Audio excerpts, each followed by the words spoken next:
This week on the Redeemed Marriage Podcast, we're going to be wrapping up our little mini-series that wasn't really intended to be a mini-series, but we just got a little long-winded last week. So we're talking about how to create a new marriage. And a big part of that is us looking back on who we were as individuals and as a married couple just over 12 years ago, before we walked through infidelity, and then now who we are today and how we have created a new marriage in 5 different areas. So today we're going to be talking about areas number 3, 4, and 5. So stay tuned. Hello, folks. Welcome back. This is the Redeemed Marriage Podcast. And I'm Rusty Bryant. I think we need to stop and right there. She is not Rusty Bryant. Wait, what? I think you need to stop right there and let's take a dramatic pause and start again with a little more energy. You sound like we spent this weekend at a marriage retreat. Wait. Time out. I don't know if you really meant. Are you serious? You want me to stop it and? No, I don't want you to stop it and rewind it. I just want you to go, "Hello, folks," with some more energy. Hello, folks. So much better. Did the first one not sound very energetic? It sounded like we've been gone all week and weekend. And we have.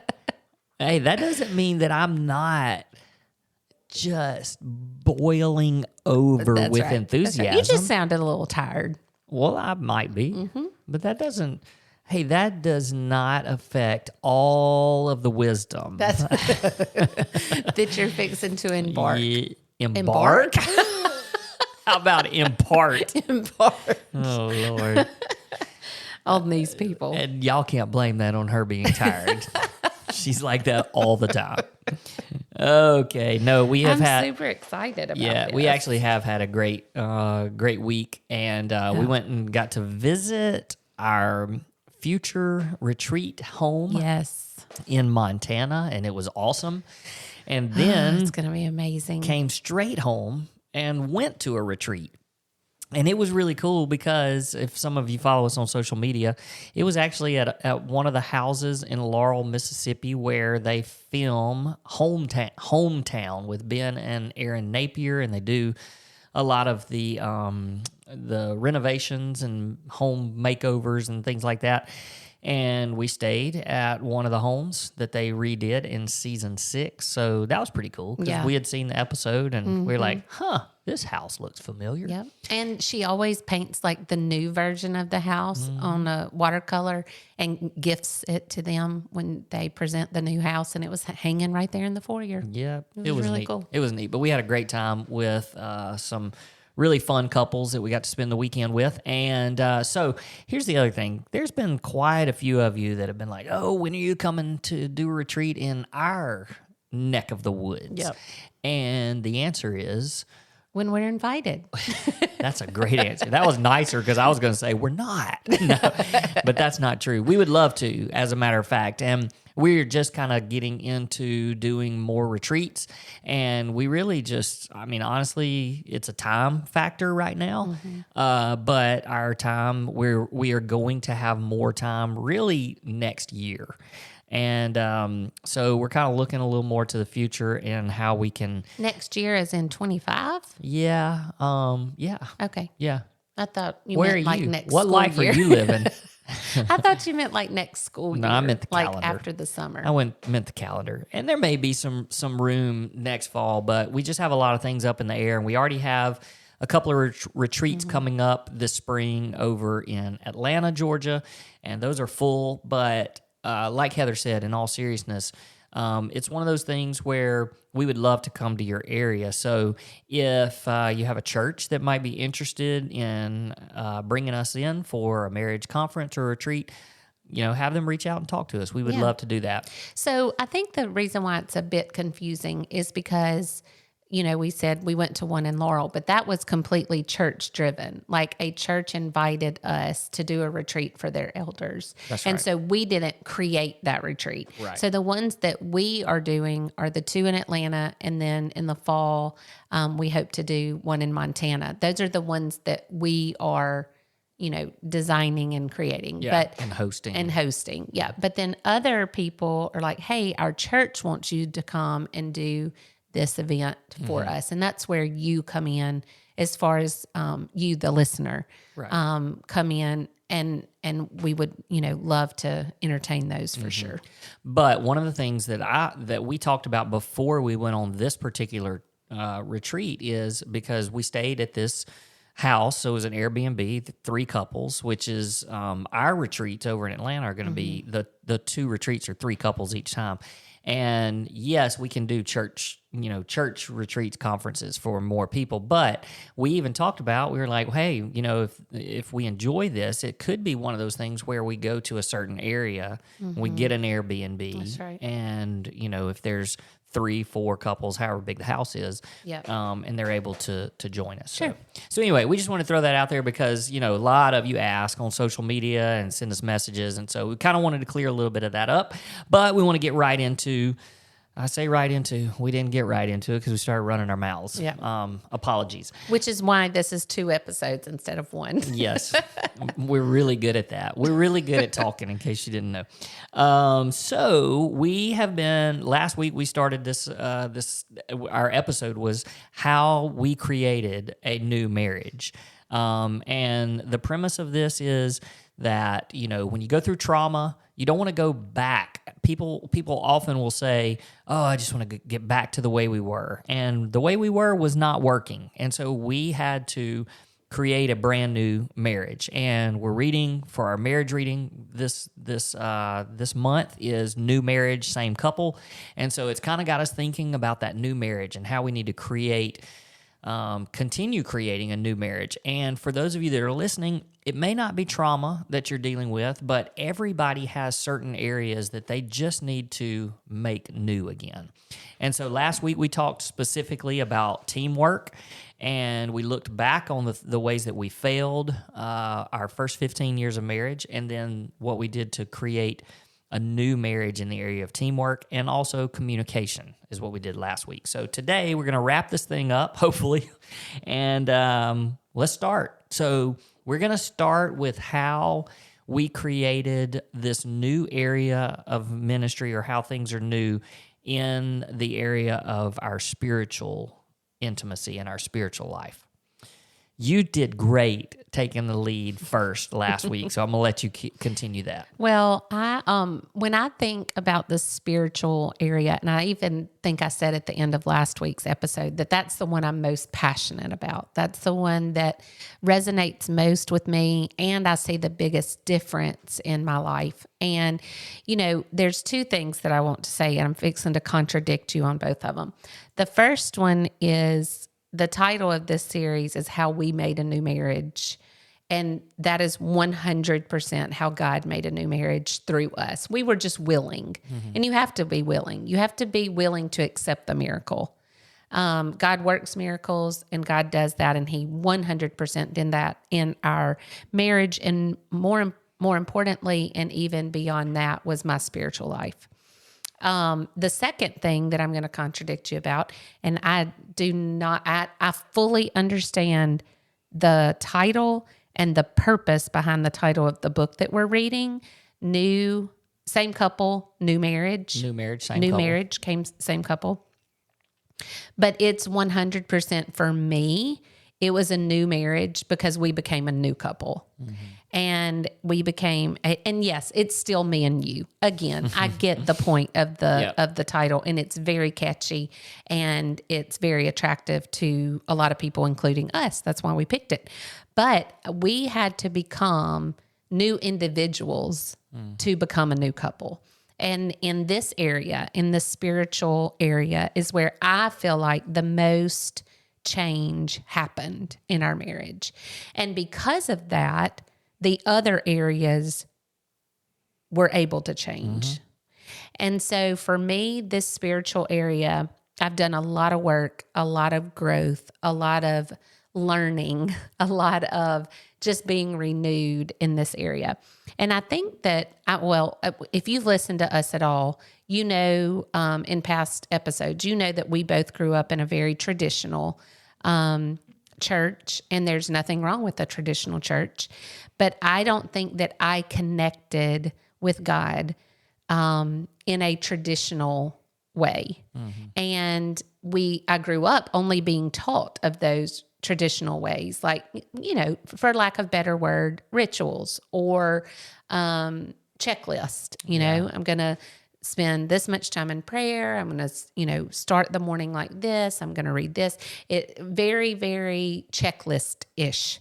Now, I shifted and was like, I didn't grow closer to the Lord like that. So nobody does. And that's not true either. There are lots of people out there that are very, they do feel closer to the Lord through those traditional practices. That just was not my way, and that's okay.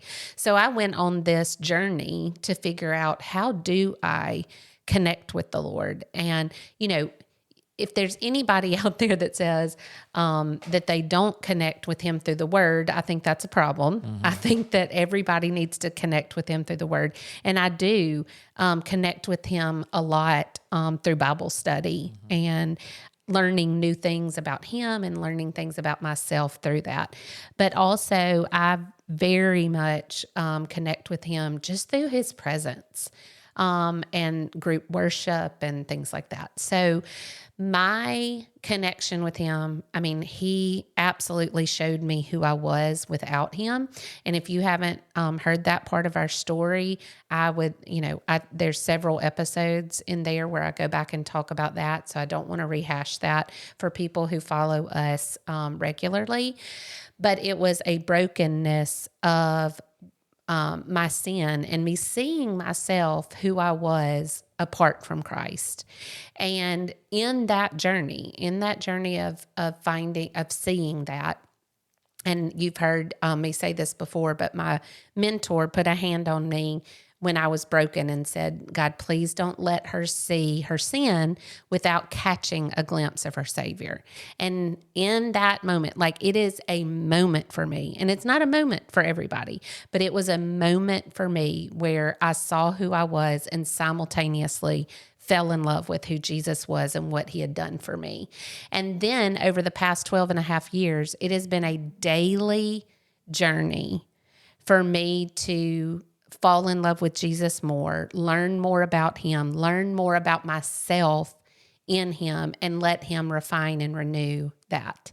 So in our spiritual life, I think we have a lot more freedom than we had before, in that you draw close to the Lord in certain ways. I draw close to the Lord in different ways. We communicate about that, talk about what God's teaching us in our separate ways, and then are able to, in discussion, become closer together because of that.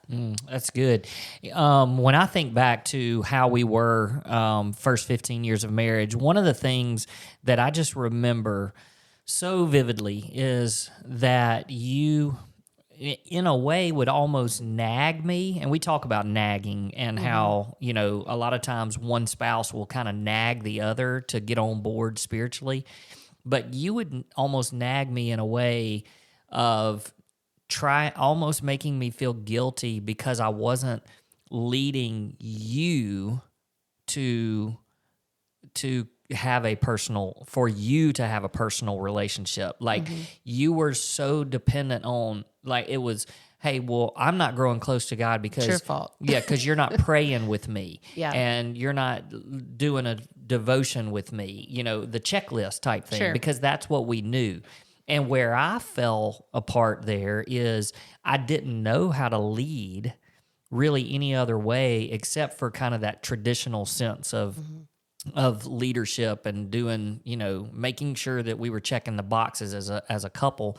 And the problem was, it didn't matter really how close I was to the Lord and what my spiritual relationship was. I was never going to be enough. And I thought about that because we talk about how in other areas of marriage, when you're depending on the other person and they're never going to be enough.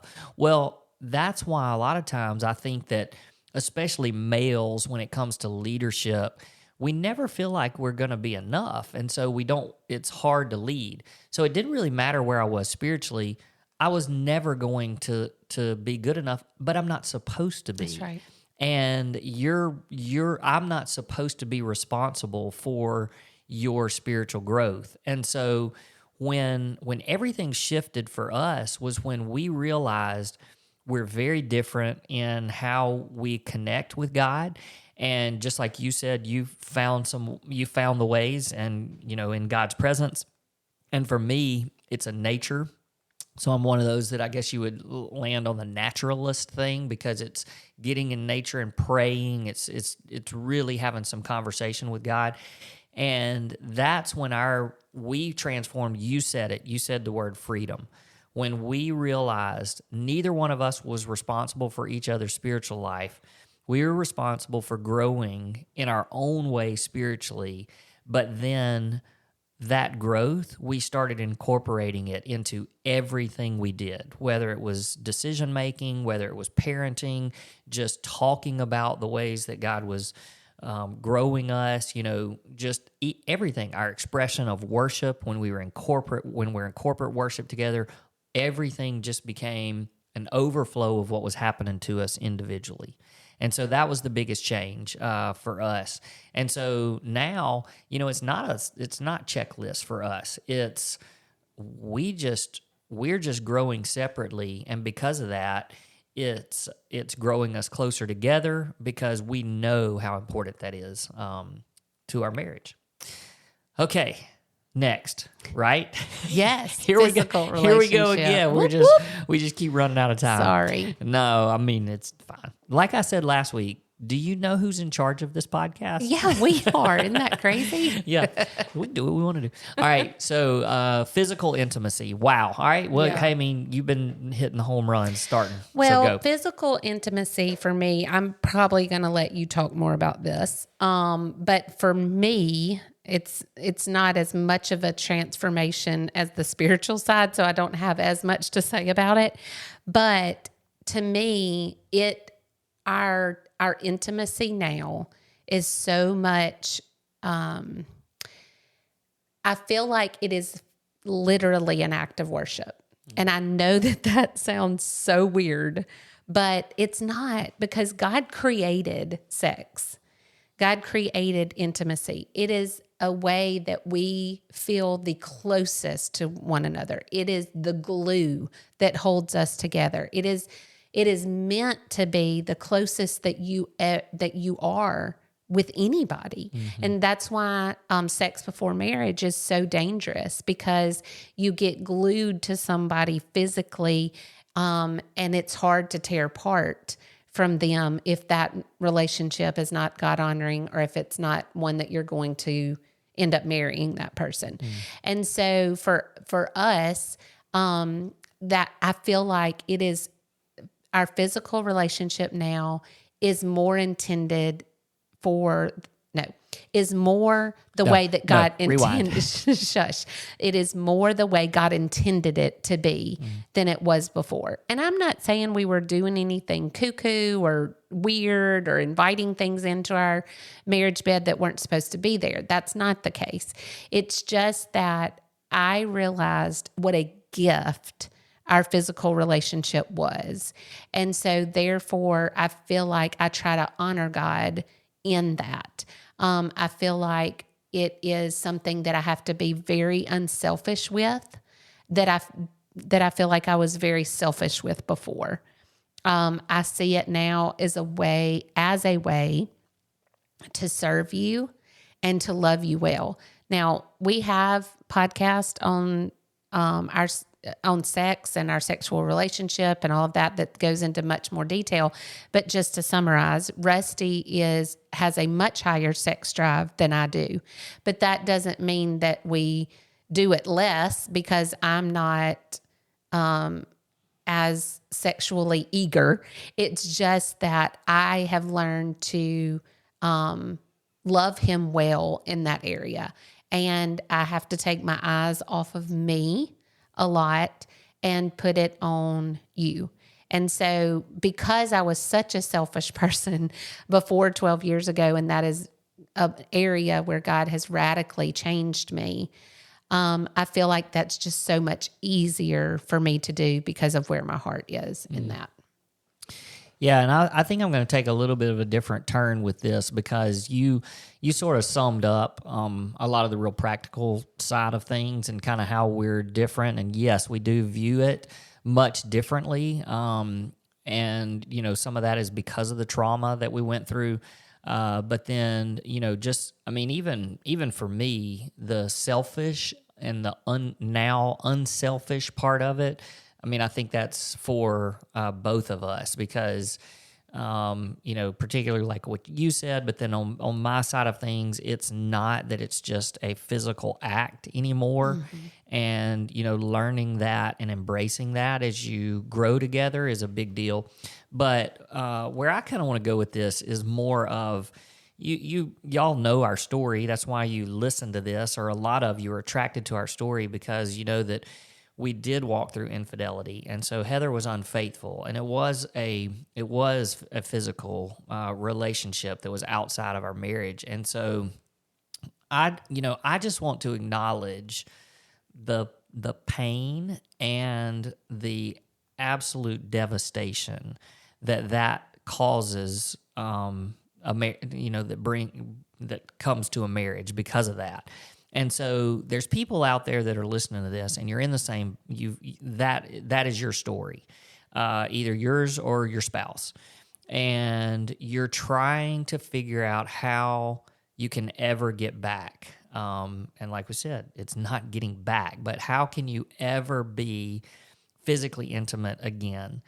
And there's others of you that haven't maybe experienced something that traumatic where your spouse has had an affair or you've had an affair, or you know, infidelity. I mean, there are people we know that don't like that word affair, but it's culture, and so what I want to make sure that people are seeing from our story is that the only way that you can come back from something that devastating is, first of all, it's a miracle, to be honest. But it's also because we decided it has to be new.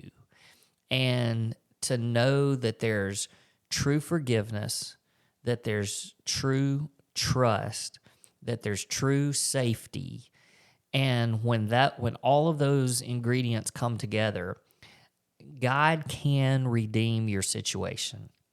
And one of the things is, it may be that that's not your situation, but you're just really stuck in a place where we're not physically intimate because of X, Y, and Z. God can redeem that. God can completely change hearts. He can change desire. He can change so many things, but it may start with you just praying about it and like sincerely, genuinely praying for a desire for your spouse, for you to be unselfish, for your spouse to be unselfish, whatever it is that's the hang up. And I just want people to be able to look at us and go, man, you know, if they were able to make it through what they went through and have this area of their marriage be brand new, then we can too. Yeah. And so you're right. It's just different. It is different, but it is also incredible. And we really do mean that. And so much of that, though, is you completely changing and shifting to where, yeah, you're just very selfless when it comes to that. And that doesn't mean that it's just, hey, well, you know, whatever you want. We have a connection there. But it's just really, really different. So I think from here we move into this sort of quickly, but because you mentioned it being a holy thing, but it's also really fun. Mm-hmm. We have a good time. And So the fifth area that we want to talk about is how we created, with God's help, making this new marriage, and part of it is just having fun, and we're not just roommates. Like we are enjoying life together, and we just have we have a good time. That doesn't mean that everything is always, roses and parades around here. It's not, but we have a great time. And I'll jump in here, and you can kind of wrap up. So think about what you're going to say on having a good time. I think for me, where it shifted was first 15 years.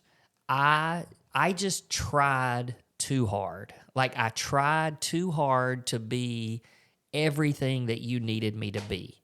And I was never, ever going to be enough for you. And when I wasn't enough, it affected me. And it upset me, and I was down. And so we had a hard time. There were plenty of fun times, don't get me wrong, but we had a hard time just enjoying life together because there was just so much pressure, and there was so much, walking on eggshells, and I don't want to do anything to make her mad, or and then I would try and I wasn't good enough, and so then I was a loser. I felt terrible. All of that was just over and over and over. And after walking through infidelity, I went to my counselor one day, and I had this list of all of these things that I was like, I know I need to do this and this. I need to forgive her, and I need to do this to make, to start believing and trusting and blah, blah, blah. I kept going on and on.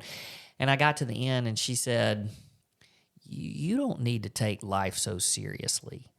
And I don't know, that one statement really changed a lot for me.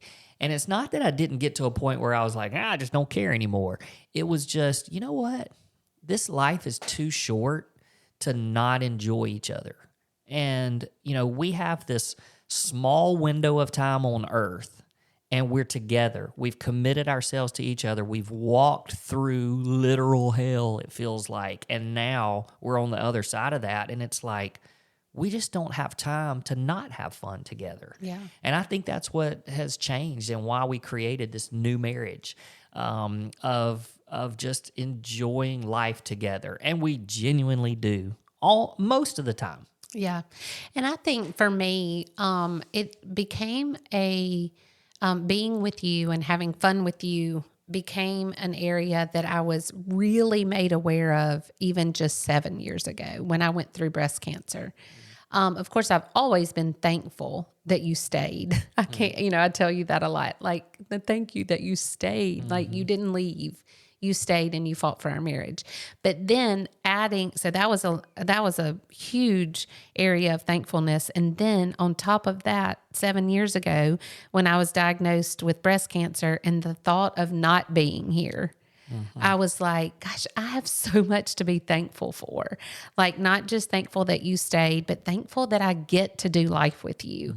Thankful that I get to live.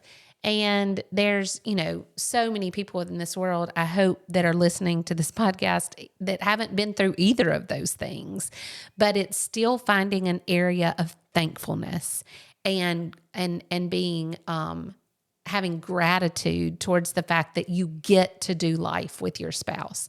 And it's shifting that perspective of, take the things that drive you nuts, or the things that you're like, oh, well, we could have fun if she wouldn't do this, or if he wouldn't do that. And taking your gaze and shifting it towards thankfulness. And I think that I know that if you shift towards thankfulness and gratitude, you will start having more fun and enjoy life more with your spouse. That's good. And I think a part of having fun together is learning to be intentional, to make time to enjoy each other and have fun together. And we've even been doing that more and more over the last couple of years.